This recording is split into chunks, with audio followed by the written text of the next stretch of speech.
మహారాష్ట్రలో ఘోర రైలు ప్రమాదం జరిగింది. పుష్పక్ రైలు ప్రయాణికుల మీద నుంచి మరో రైలు దూసుకెళ్లింది. ఈ ప్రమాదంలో 12 మంది మృతి చెందారు. రైలు ఢీకొట్టిన వేగానికి మృతదేహాలు ముక్కలయ్యాయి. ప్రమాదంలో పలువురికి గాయాలయ్యాయి. చితగాత్రులను స్థానిక ఆసుపత్రిలో చికిత్స అందిస్తున్నారు.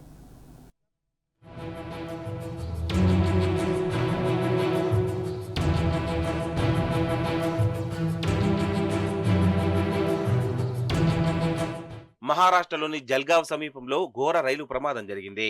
రైలు పట్టాలు దాటుతుండగా కర్ణాటక ఎక్స్ప్రెస్ రైలు దూసుకొచ్చింది. దీంతో పలువురు విగతజీవులుగా కనిపించారు. లక్నో నుంచి ముంబై వెళ్తున్న పుష్పక్ ఎక్స్ప్రెస్ జనరల్ బోగిల్లో స్వల్ప అగ్ని ప్రమాదం సంభవించింది. నిప్పురవ్వలు పుట్టి కోచ్లలో పొగ వ్యాపించింది. దీంతో మహేజీ పర్జాడే స్టేషన్ల మధ్య పచోరా సమీపంలో ప్రయాణికులు చైన్ లాగి రైలు నాపారు. మంటలు వ్యాపిస్తాయనే భయంతో రైలు నుంచి పక్క ట్రాక్ పైకి దూకారు. ఇంతలో అదే ట్రాక్ పైన బెంగళూరు నుంచి ఢిల్లీ వెళ్తున్న కర్ణాటక ఎక్స్ప్రెస్ రైలు దూసుకొచ్చింది.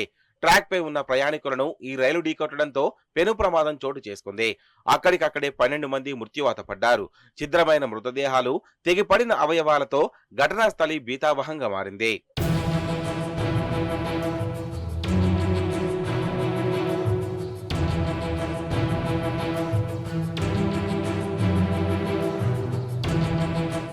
రైలు ప్రమాద ఘటన తెలిసిన వెంటనే అధికారులు రంగంలోకి దిగారు. జలగావ్ వద్ద సహాయక చర్యలు చేపట్టారు. బాధితుల హాహాకారాలతో ఆ ప్రాంతం మిన్నంటింది. క్షతగాత్రులను సమీపంలోని ఆసుపత్రికి తరలించి చికిత్సలు అందిస్తున్నారు. 7గురు గాయపడ్డారని పోలీసులు తెలిపారు. పచోరాలోని ఓ దవాఖానాకు తరలించి చికిత్సలు అందిస్తున్నామని, వీరికే ప్రాణాపాయం తప్పిందని అధికారులు చెప్పారు. लखनऊ से छत्रपति शिवाजी महाराज टर्मिनस की तरफ आने वाली पुष्पक एक्सप्रेस इस गाड़ी का अलार्म चेन पुलिंग की घटना माहेजी और परधाड़े इन दो स्थानकों के दरमियान हुई थी। अलार्म चेन पुलिंग होने के बाद में ये गाड़ी रुकी थी। इस गाड़ी के रुकने के बाद इसमें से एक कोच में के कुछ यात्री जो है वो नीचे उतर गए थे।